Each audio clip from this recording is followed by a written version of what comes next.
জন্য আপনার যদি মিথুন লগ্ন হয় তাহলে কিন্তু এটা বিরাট নেগেটিভ। কেন? কারণ মিথুন লগ্নের বাধক গ্রহ হচ্ছে বৃহস্পতি। আর যদি বৃহস্পতি একবার লগ্নে বসে যায় চরম বাধকত্বের দোষ তৈরি করে দেয়। বৃহস্পতি দশা 16 বছর। তাই মিথুন লগ্নে যদি কারোর বৃহস্পতি লগ্নে বসে থাকে দেখবেন সমস্ত কাজে তার বাধার সৃষ্টি হয়। যে কাজ করতে যাবে কিছু না কিছু বাধা, 90% কাজ হতে গিয়েও আর হবে না, হাত থেকে চলে যাবে। তাই সাবধান, মিথুন লগ্ন, রাশি না, রাশি হলে ভালো। কারণ সে সপ্তম দশমপতি হয়ে লগ্নে বসলে চরম বাধকত্বের দোষ তৈরি করে। তাই অবশ্যই যাদের মিথুন লগ্ন, লগ্নেই বৃহস্পতি বসে আছে তাদের বৃহস্পতির অবশ্যই উপায় করা উচিত। কারণ বৃহস্পতির দশা 16 বছর।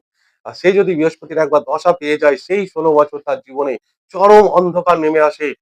যে কাজই করুক কোনো কাজের সাকসেস হবে না, ফেলিওর হয়ে যাবে, সমস্ত কাজে ফেলিওর হয়ে যাবে, জীবনে বিরাট আপস এন্ড ডাউন, বিরাট সংঘর্ষ, কষ্ট চলে আসে।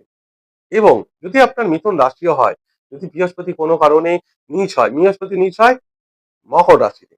আর মকর রাশি হচ্ছে ঠিক মিথুন রাশির অষ্টম ঘর।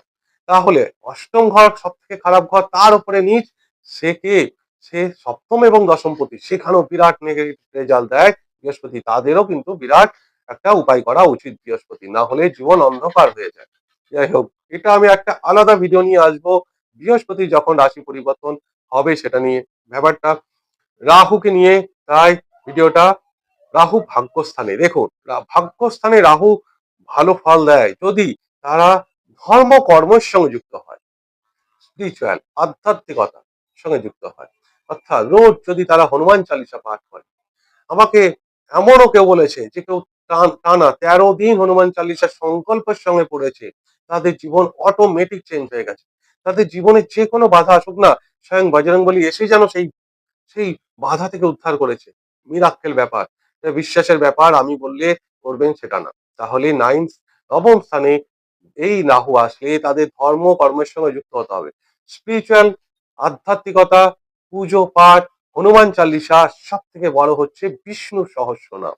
বিষ্ণু সহস্রনাম পাঠ করলেও অত্যন্ত শুভ ফল পাওয়া যায়। এছাড়া যারা সোশ্যাল ওয়ার্ক করে, যারা অন্যের হেল্প করে, তাদের জন্য তারা পুজো পাঠের থেকেও অনেক বেশি কর্মের দ্বারা তাদের ভাগ্য, সেই কর্ম কার্মিক স্ট্রাকচারের দ্বারা তাদের অনেক নেগেটিভ জিনিস কাটিয়ে দিতে পারে।